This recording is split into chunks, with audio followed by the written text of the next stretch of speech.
The UFO topic has been gaining a lot of traction lately. The amount of public data at our disposal has been increasing. Yet for someone who's been researching this topic for years, it's not a surprise that in the remote past of the last century, the same kind of information that we have today was already out there back then, waiting for an official confirmation which has almost come to us. It's not the data itself which is missing. It's not the evidence which skeptics demand without looking for it. What is truly lacking is a unifying theory that could integrate the various apparently contradictory datasets that come from whistleblowers, UFO incidents, and close encounters. With the current state of affairs, we are on the verge of a political, philosophical, and scientific paradigm shift. And now it's the time to pave the way for a right orientation. The UFO topic is of crucial importance because it can open the doors for the understanding of the physical and spiritual fabric of reality, the meaning of life, our past and our future, our political organization, and the control system in place. What we will attempt to do in this video is to merge the four fundamental UFO theories: the nuts and bolts extraterrestrial hypothesis, the humans from the future hypothesis, the subterranean civilization hypothesis, and the interdimensional hypothesis. The goal is to unify them all in a theory which integrates rather than dismisses out of ideological and philosophical biases.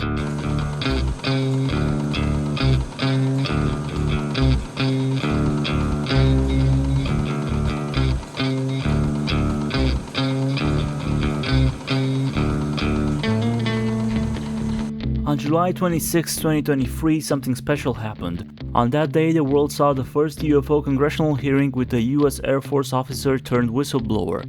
His name is David Grush. His testimony confirmed decades-long suspicions about government-classified programs and information regarding UFOs, now called UAPs. Yes, the various UFO incidents did happen. Yes, the material from those crashes was recovered and studied with attempts to reverse engineer it by the government and government contractors. Yes, there has been a cover-up with prosaic explanations for such events. And yes, biologics were found inside the craft. His information didn't come from first-hand experience, but from an investigation that involved 40 witnesses who claimed to be program insiders. Next to Grush sat two former Navy pilots, Ryan Graves and David Fravor. The first testified about strange black cubes inside translucent spheres, which were not only observed by him and his team in the sky daily, but they were also detected by radar. The second gave his testimony on the USS Nimitz incident from 2004, known also as the Tic Tac incident, when on a training mission, a white oval-shaped UFO was observed over the Pacific Ocean by him and his team, while it was communicating with something in the water and performing maneuvers which are impossible for normal human aircraft. This case had been previously popularized in 2017 by the New York Times, after the footage was provided to the press by former Pentagon employees Christopher Mellon and Lou Elizondo. An attempted disclosure legislation followed with the Schumer-Rounds Amendment, which was gutted due to the opposition of the House Intelligence Committee Chairman Mike Turner, who represents Ohio, the same state where Wright-Patterson Air Force Base is situated, which served as the headquarters for the older US Air Force main UFO investigation programs. The same Mike Turner received donations from aerospace companies like Lockheed Martin and Boeing, which are suspected to have in their possession crashed exotic material. The next step in the saga involved Lou Elizondo again at the second UFO congressional hearing on November 13, 2024. The discussion centered on undisclosed Pentagon programs such as ATIP and Immaculate Constellation, where sensitive UAP information and data are stored. This led to a third congressional hearing on September 9, 2025, where former US Air Force officers and contactees testified about their own personal UFO experiences alongside the testimony of investigative journalist and ufologist George Knapp. In the same recent timeline, Jake Barber, a former US Air Force aerospace mechanic and afterwards contractor for the Department of Defense, confirmed that the crash retrieval program is real and that he had been part of it. His role was to retrieve crashed material often without knowing what he and his team were recovering. He described seeing an egg-shaped UFO like the one from Fravor's Nimitz incident account while on a mission. After his testimony on News Nation, Barber made public the Skywatcher project, where either electromechanical signaling or the so-called psionic assets were used to summon UFOs in the sky. The purpose of this endeavor is to observe, collect footage and data, and categorize the objects. 9 different classes of diverse UFOs have been established so far by the team. What's really interesting is that there seems to be a connection between the human mind and the appearances of these objects in the sky. The aforementioned people who are able to establish a mental connection to this phenomenon are called psionics. The case of Chris Bledsoe is a good example of this. That is, of someone who is able to mentally connect to UFOs and make them appear in the sky with recorded visual proof of the occurrences. But he's not the first in this field. Starting in the 60s, a certain Ted Owens became active. Among his claimed paranormal abilities, we find the same one that Bledsoe has. He could cause UFOs to appear in the sky, which were observed by multiple witnesses. The way this process functions, according to Owens, is through telepathic communications, meaning mental images sent to beings in other dimensions that would turn themselves visible to the naked eye at the request of the psionic sender. This brings us to the case of the former Marine turned whistleblower Michael Herrera, who in 2009 had a strange encounter while he and his team were on a humanitarian mission in Indonesia. They stumbled upon an octagonal-shaped hovering craft. While on the ground, they were outnumbered by armed American operatives from an unknown group who threatened their lives. In the vicinity, he observed some containers, which he later learned were used for human trafficking. The mission of the operators apparently was to scout for psionic assets. The reason why they were looking for them in Indonesia is because regions which aren't fully modernized offer subjects with a different mental structure than those who are born into a high-tech society.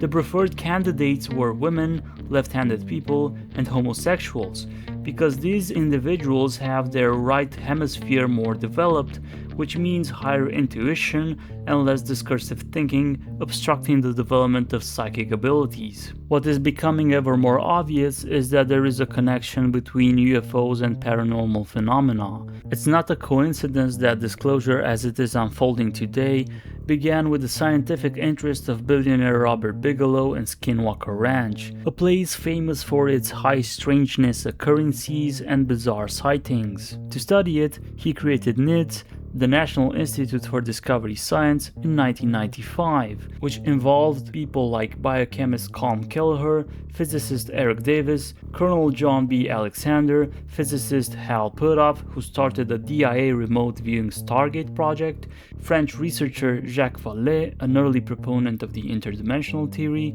and Harvard psychiatrist John Mack, who specialized in abduction cases. More than a decade later, their research caught the attention of the Democrat former Senate Majority Leader Harry Reid, who pushed for the funding of the OSAP/ATIP program, which initiated the current process of disclosure with Lou Elizondo and others. Before this, we had some sparse whistleblower claims which were neither officially confirmed nor completely denied.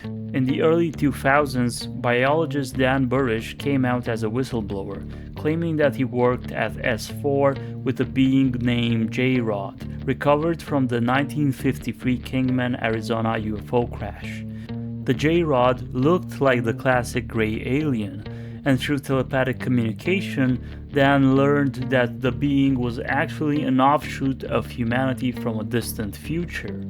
Mechanical engineer Bill Uhouse, who allegedly worked at the Los Alamos laboratory, confirmed part of Burish's story, claiming that the Kingman J-Rods were taken to the Los Alamos lab and to other facilities to be studied. But the most famous S4 whistleblower seemed to be skeptical of what Dan Burish was saying, which adds to the uncertainty and reciprocal discrediting that are quite typical in this field.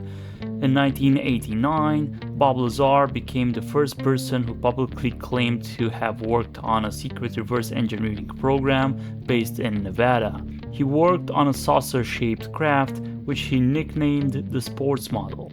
In the same facility, other craft were present, some of which he was told were archaeological discoveries. The interview where he conveyed the information was hosted by journalist George Knapp and facilitated by CIA pilot John Lear, the same John Lear who 2 years prior was telling Knapp in another interview that the government had been covering up all the UFO incidents for decades.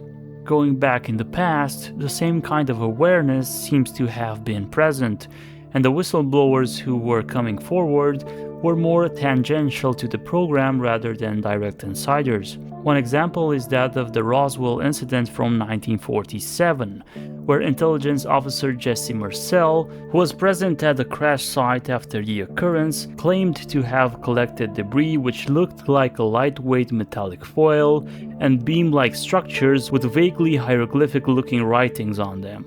He claimed that the government was covering everything up with a weather balloon story. The real events behind the cover-up were conveyed in the 90s in the book The Day After Roswell by retired Lieutenant Colonel Philip J. Corso. The way the government managed to keep all of this secret is through programs like Project Sign, Project Grudge, and Project Blue Book. The latter has been the most long-lived, and while on the one hand its role was to promote false prosaic explanations for UFO sightings to the public, on the other hand, the researchers directly involved, like J. Allen Hynek, moved away from their initial skepticism towards an apprehension of the reality of the phenomenon. Today's heir to Project Blue Book is AARO, the All-Domain Anomaly Resolution Office, which continues its subtle denial of what is going on. The government pushes the stigma on the public, and the scientific community parrots it without question, so that whenever this topic is brought up, the person who is talking about it is automatically discredited, no matter if we are talking about a layperson or an actual academic. Yet the information that is out there is extremely vast. It's far from being entirely centralized, and it has been known for several decades. Only a fraction of what is publicly available has been presented here, but if we take a look at all the UFO incidents and all the close encounters, we stand in front of an overwhelming picture which seems to have been available to us for a long time in plain sight. Reading texts by researchers from the 40s and 50s, such as those published by the BSRA, the Borderland Sciences Research Association, founded by Matt Lane, gives the impression that most of the essential information that we have today was also present back then, because the kind of theories which were proposed not only seem extremely plausible, but indicate the fact that the theorists already relied on quite an amount of high-quality data in those remote days. And now is the time to see what kind of theories have been speculated upon with the information available.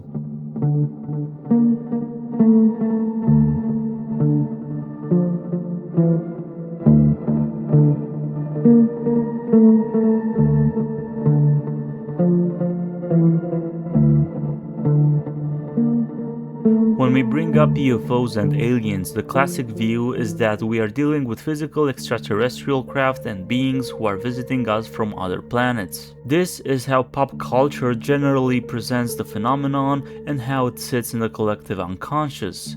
Credence to this view is given by the numerous crashes and abduction cases which present a clear physical component and sometimes suggest an extraterrestrial origin. We can use the 1996 Virginia, Brazil case to demonstrate the physicality of it. Much like Roswell, a craft crashed, and the same kind of metallic foil debris was observed and briefly examined, this time by a civilian. Short, dark, red-eyed creatures were encountered by the locals and the police. An officer died of an infection within weeks after he was crashed by one of them after capturing it with his bare hands. Strong ammonia and sulfur odors emanated by the beings persisted for days and weeks in the hospital where they were brought for medical examinations. The list of details which proves that this is indeed a physical phenomenon can go on and on. We could point to the experiences of contactees and abductees such as Whitley Strieber, who beside his direct encounter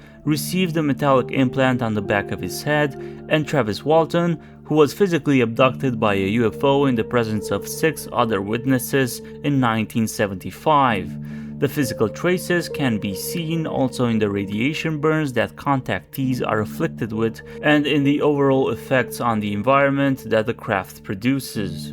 Now the remaining question is, are the beings of extraterrestrial origin? In 2020, former head of the Israeli space program Haim Ashed publicly claimed that the governments of the US and of Israel were cooperating with aliens from what he called the Galactic Federation, implying that we are dealing with extraterrestrial beings. Before him, former Canadian Minister of National Defense Paul Hellyer went public with similar information, claiming that aliens originate from other planets and star systems. Going back in time, in one of the most famous abduction cases, the 1961 Betty and Barney Hill abduction, the married couple Betty and Barney recollected under hypnotic regression a map of a star system to which the beings pointed when asked where they came from. That star system was Zeta Reticuli. The same kind of information was provided by Bob Lazar, which he received in his briefings with the officials at S4 before starting to work on the exotic craft. Dan Burish, who also claims to have worked at S4, confirms that he was given the same information about Zeta Reticuli being the place of origin of the J-Rod, and adds that the being he interacted with validated that piece of data, but with a crucial missing detail that brings us to the second hypothesis, which we will explore now.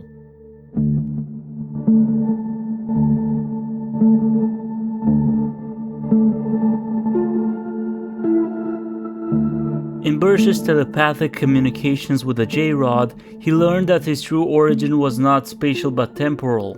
The being claimed that he was a human from 52,000 years in the future, where humanity has evolved either into that grey alien form or into a Nordic type form, which is reported by several abductees, Travis Walton included. The Zeta Reticuli detail is explained as a temporary home where these time travelers have settled. The claimed purpose of their visitations is that something catastrophic is about to happen in our timeline, which they want to prevent, and this might connect to the overwhelming UFO sightings and close encounters at nuclear facilities as documented by Robert Hastings in his book UFOs and Nukes.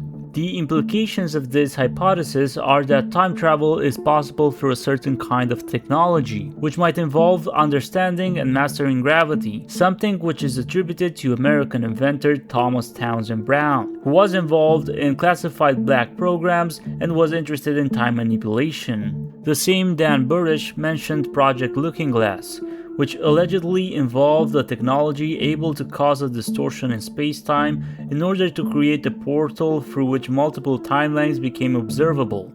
An experimental attempt to make a volunteer pass through resulted in the tragic death of that person.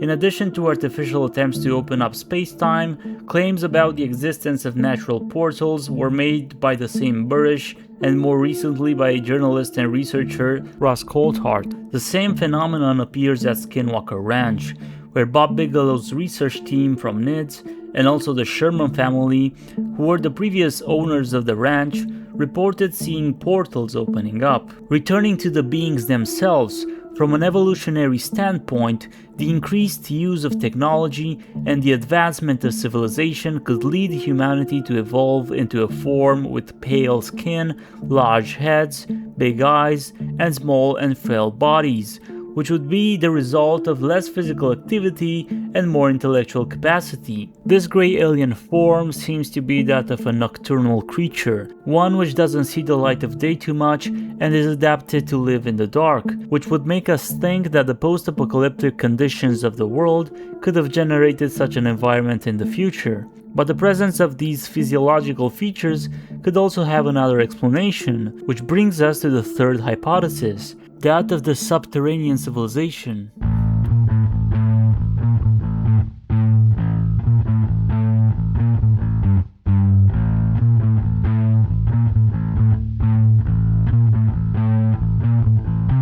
Back in 1871, Edward Bulwer Lytton published the novel Vril, the Power of the Coming Race. In this book, he described the utopian underground society of the Vrilya, a predominantly red-skinned race which went under the surface of the earth to escape a catastrophic event, the universal flood which we find in most of the mythologies of ancient times. They were masters of Vril, a universal energy which permeates everything. They built their whole society by harnessing it and mastering it.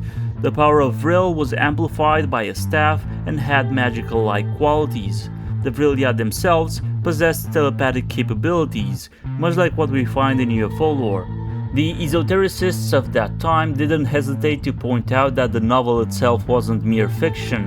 Theosophist Helena Blavatsky considered Vril to be a real force, while William Scott Elliott, after conducting psychic investigations of the remote past, described in his book The Story of Atlantis the airships of the Atlanteans as being propelled by Vril at first and then replaced by an energy of etheric nature.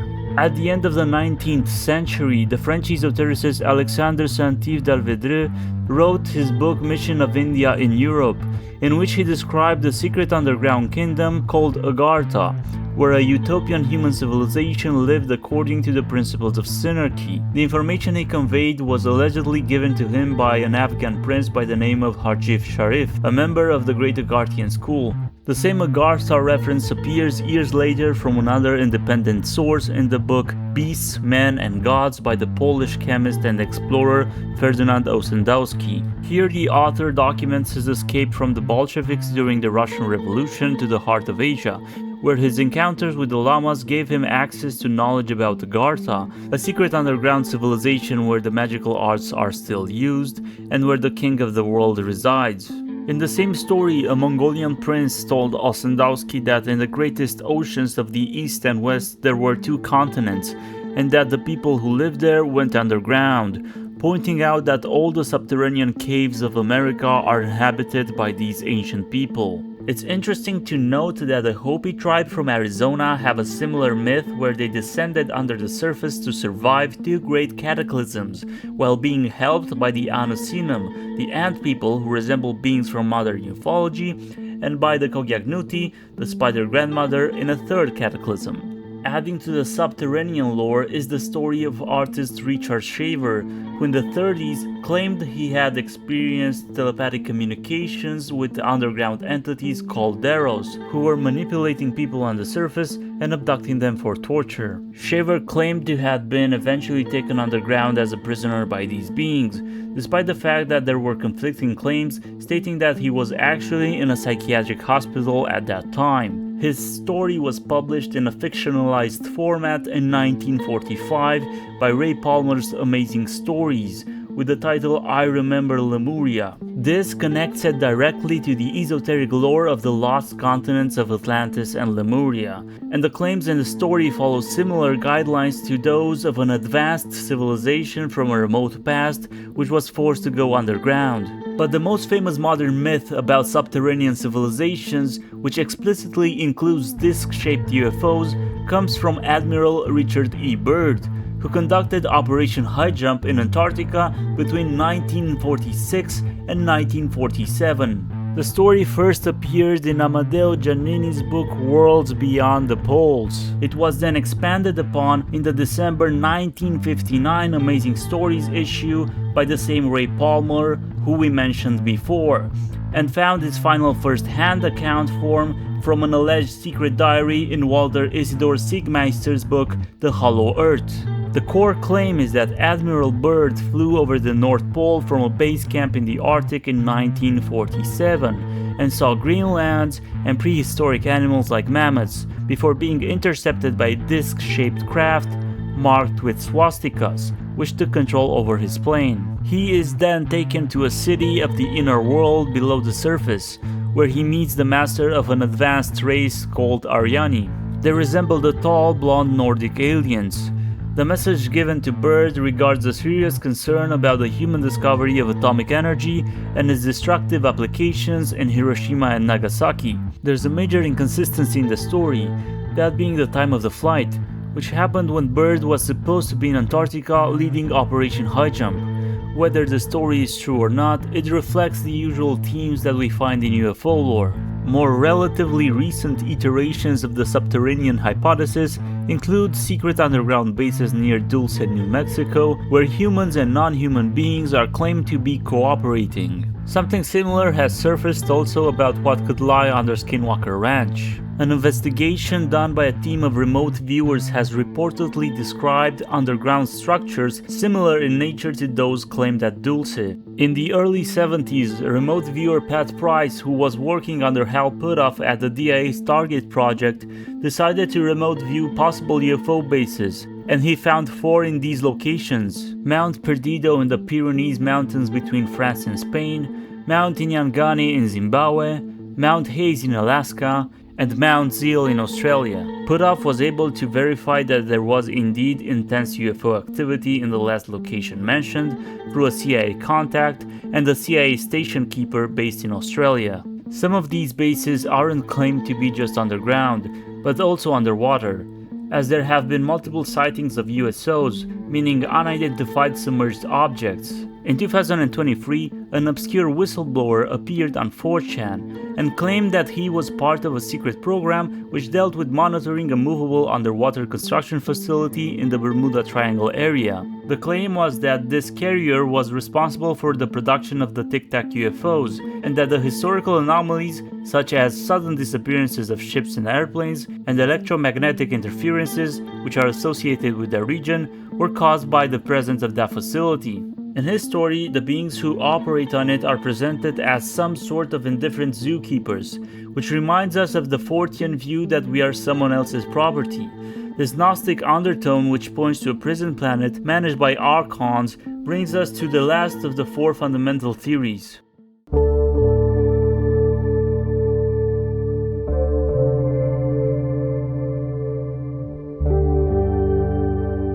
In 1969, French researcher Jacques Vallée published his book Passport to Magonia. The core idea of the hypothesis proposed by Vallée is that we are not dealing with merely a sci-fi extraterrestrial phenomenon, but with something which has been here with us on Earth for a long time, and which is registered in our mythologies and folklore tales. The current historical and cultural environment has changed the appearance of the medieval encounters with fairies and fantastical creatures, and readapted it to our modern technological sensibilities. The parallels between these phenomena are striking, and Vallée regarded the hypothesis that we are dealing with the same folkloric entities from other dimensions but in different clothing as more viable than just reducing everything to nuts and bolts explanations, because the data itself points towards a psychic and even a spiritual element being present.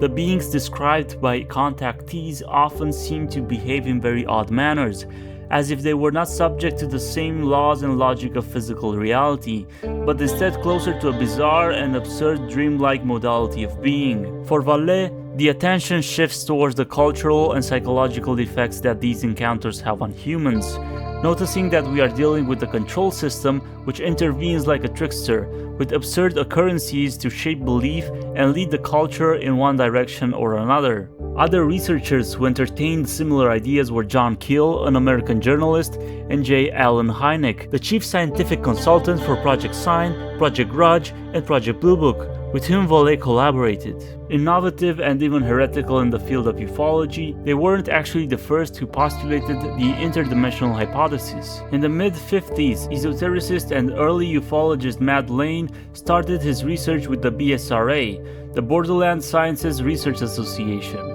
and concluded that UFOs weren't of physical origin, but that they came from Etheria, a parallel world made of ether. In his view, this ether is a denser form of matter, one which fills up the gaps of the empty space between atoms and subatomic particles. This denser substance is not perceptible to our senses because of the limited ontological spectrum available to us. According to Matt Lane, the etheric constitution of the craft is such that it allows them to pass through physical objects because their atomic motion is sped up, and the way in which the ether craft become visible to the naked eye is by lowering the same atomic motion. All UFO crafts are ether ships in this view, and their inhabitants come from Etheria, which is the place that fills up the empty space from the physical world and is present on Earth as much as it is on other physical planets. Now we can shift our attention to another domain of human experience which corroborates this thesis even more. We are referring to the kind of experiences which can be induced by the use of DMT, and which have been studied extensively in the last years. Authors David J. Brown and Sarah Finn Huntley have tried to categorize the various entities that are most frequently encountered in DMT trips in the book The Illustrated Field Guide to DMT Entities. It's not a surprise to find out that the archetypal gray aliens, the reptilians and the mantids, are present in those experiences alongside other fantastical creatures from folklore and religion. The question that could be raised about this is, are they real, or are they just mental hallucinations? To answer it, we could say that everything that is perceived is real in some sense. Dreams are real too, but they don't follow the same rules as those in physical reality, and they are not just brain activity. All perceptions are real, but the interpretation of our perceptions, on the other hand, can lead to a wrong conclusion. An illusion is just a more or less automatic misinterpretation of a perception that has built-in qualities which could indeed mislead. These entities are real and they exist on a different plane from the physical. We will now try to merge all this information into a theory which embraces the core elements from the 4 hypotheses.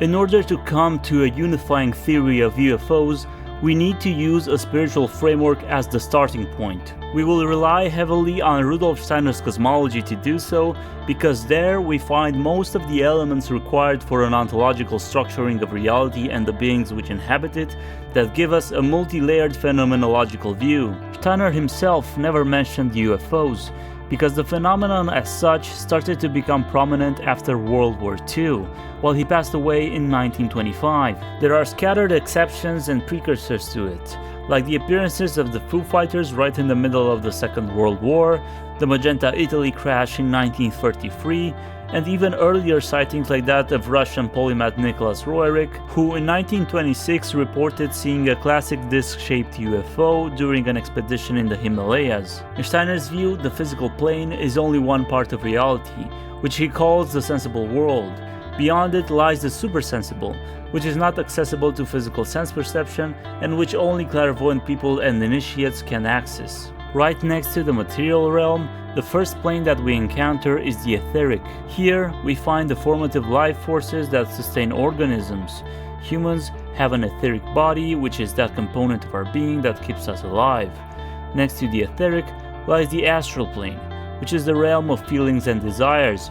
As we go up, we find the mental plane of the Devachans and the truly spiritual realms. All these levels of reality are inhabited by beings who evolve on a hierarchy and are at different stages of development, but some of them are left out of the normal course of evolution and work against it. In Steiner's system, the main ones who don't follow the norm are Lucifer and Ahriman. These counter-evolutionary forces are trying to disrupt the regular development of humanity. Lucifer represents false spirituality and fanaticism, while Ahriman represents materialism and atheism. According to Steiner, in remote antiquity, Lucifer incarnated in a human form in the person of the Yellow Emperor of China, and his influence on culture was palpably more present back then, while today Ahriman is the dominant force through the thoughts that he has impressed on materialistic science, and his human incarnation in the flesh is expected. All modern technology, which represents the ability of humanity to mold the physical realm as it wishes, is inspired by Ahriman, which is quite interesting given how technologically advanced humanity has come to be and how much more advanced the technology in UFOs is compared to ours. And here we can see the first overlap. What we commonly call extraterrestrials and depict in a technologically advanced way appeared quite recently in the collective unconscious. It's peculiar that the UFO phenomenon developed in this way only now that Ahriman, the spirit which influences technological development in humans, became more present. In Diana Pasulka's book American Cosmic, there's the suggestion that UFO crash locations are actually donation sites, where the craft is gifted to us specifically to be reverse engineered. Steiner mentioned that the Ahrimanic influence on humanity happens through spiritual impulses, and through the work of elemental beings controlled by Ahriman which inhabit the non-physical worlds adjacent to ours. The donation of advanced craft could be the physical manifestation of such impulses, which brings us to a crucial point. As we saw in the previous part, in Madeleine's interdimensional theory, the etheric plane is denser than the physical, while in Steiner, it is more rarefied.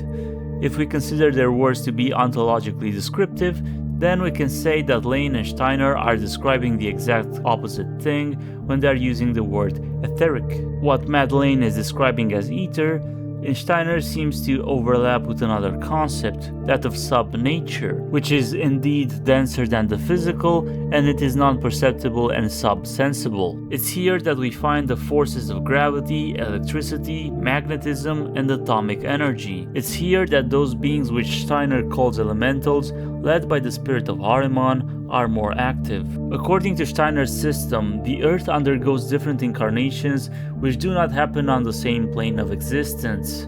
The same goes for certain cultural epochs of humanity, which could manifest in slightly more rarefied and etheric forms, like in the case of Lemuria and Atlantis, or in a more condensed form, such as our current civilization. Moreover, our mental constitution varies from epoch to epoch, giving us different perceptive capabilities, which allow us to be more open to the supersensible planes depending on the historical time we live in, which would explain much better why the ancients had those kinds of beliefs and mythologies, rather than considering them primitives who made up anthropomorphized explanations for phenomena they didn't understand.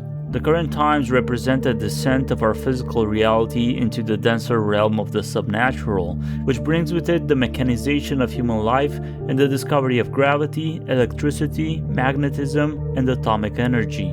It's not a coincidence that we started going more and more into the atomic and subatomic levels, that all those new forces have been discovered and mastered in the last centuries of science, and that alongside these cultural and scientific trends, an entire mythology of technologically advanced beings has emerged based on real events and encounters. What seems to have happened is that humanity has descended more into subnature, which has opened the door to direct perceptible contact with the Ahrimanic elemental beings present there. It's very interesting to read about the different abduction cases and to see how generally the Grey type aliens are described as behaving in a very mechanical way, as if they were robots instead of organic entities. This overlaps with the mechanized subnatural characteristics that are attributed to Ahriman and his influence by Steiner. But it's important to note that not all close encounters have the Grey types present,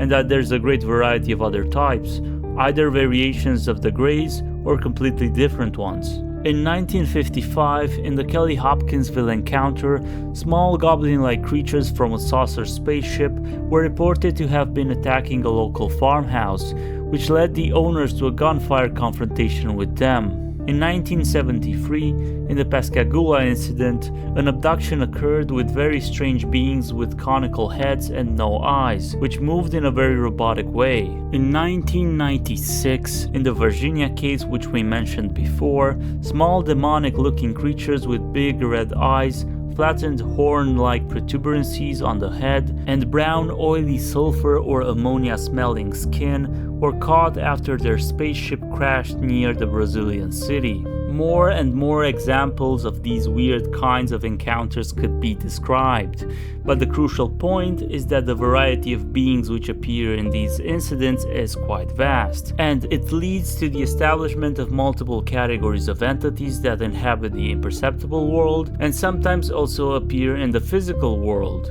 And quite an amount of them seem to be using advanced technology, something which was not very common in the mythologies of the past, with small exceptions or anomalies. The main reason for that could be that Ahriman wasn't having such a stronghold on the elemental and human worlds back then, and that we weren't yet so deep into subnature as we are now. In Steiner's system, elementals have either a non-human dependent origin or they can be generated by human actions. The classical ones are those which correspond to the four elements of earth, water, air, and fire, respectively gnomes, undines, sylphs, and salamanders. These creatures interpenetrate the natural world and its processes, but they are invisible to the naked physical eye. They exist both in the etheric plane and in the subnatural realm. They are described in folklore tales and mythologies, and they are the beings which we encounter in altered states of consciousness, either in DMT trips,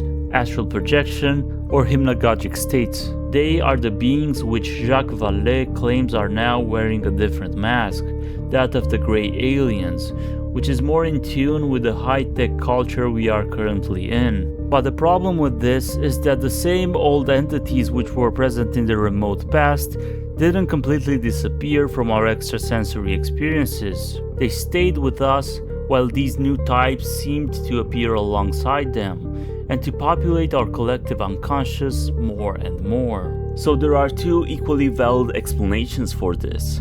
Either these beings existed in this grey type form also in the remote past, but we weren't in close contact with them and they weren't so present in our consciousness, or Ahriman's influence on the elemental world became so strong in the past century that he co-opted more and more elementals, which started becoming more and more technologized and mechanized and slowly morphed into the typical alien form that we are accustomed to.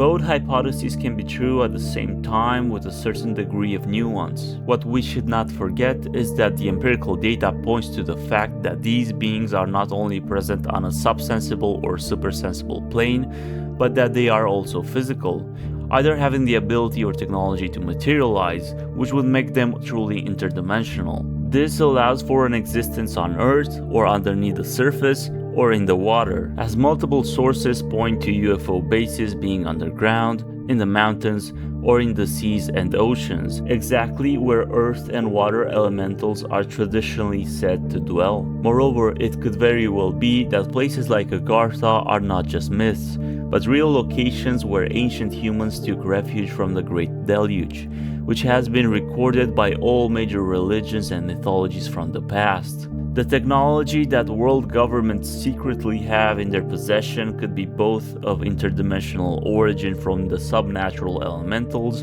and from an ancient lost human civilization which is still active under the surface. The nocturnal appearance of the Greys indicates that their features are not made for living under sunlight. The big pupils suggest an adaptation to sight in dark environments, such as beneath the surface of the earth. The pale gray skin and the absence of hair indicate the same exact thing. Now, it's interesting to note that according to Steiner, we didn't evolve from animals, but rather animals are human offshoots which departed from us to specialize in a certain particular function. This is why animals are used to represent human qualities, because they are specialized archetypal expressions. And as we said before, humans also generate elementals on the other planes with their actions. It could very well be that this grey alien form will be, or already is, among others, an Ahrimanized offshoot from humans which will evolve on its own. It can be that this departure already happened in the past,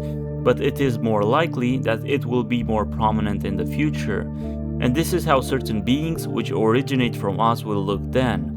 This connects us to the second hypothesis of the aliens being us from the future. In addition to this idea, Steiner describes Ahriman's strategy of deceiving more materialist-leaning souls with a false promise of immortal existence in hardened elemental-like form, thereby pulling them into the so-called eighth sphere. From Steiner's lectures, it is not clear if this eighth sphere completely overlaps with subnature itself. It seems rather to be a false realm, a cosmic trash bin, and a residue of the old moon. The first person who mentioned the eighth sphere was Theosophist Alfred Percy Sinnett, and claimed it was identical to the physical moon in his book Esoteric Buddhism. Steiner opposed that idea, but still linked it to the moon. And it is very interesting that in modern UFO lore, the more Gnostic-like frameworks claim that the alien beings who are farming Earth use the moon to entrap human souls after death, which overlaps with the idea of the Ahrimanic deceptive entrapment in the 8th sphere. As we mentioned the moon, we can reference the other planets in the solar system as being inhabited by different intelligent life forms as well,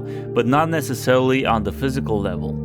All the other planes which exist on Earth exist also on other planets, and beings dwell there as much as they do here. And it's not only Rudolf Steiner who says this, but also, bizarrely enough, someone who would actually have direct access to classified information such as this, like Donald Trump. I mean, there's no reason not to think that Mars and all these planets don't have life, because Mars, we've had probes there and rovers, and I don't think there's any life there. Well, maybe it's life that we don't know, but maybe there was life there at one point in time. This doesn't seem to be a personal speculation, because he is most probably not the kind of person who would speculate on such things. It is rather more likely that what he claimed comes directly from a briefing that he received from someone in the know. And with this idea, which was proposed also by Matt Lane, we can connect the interdimensional hypothesis with the extraterrestrial hypothesis, because there are indeed beings which live on other planets,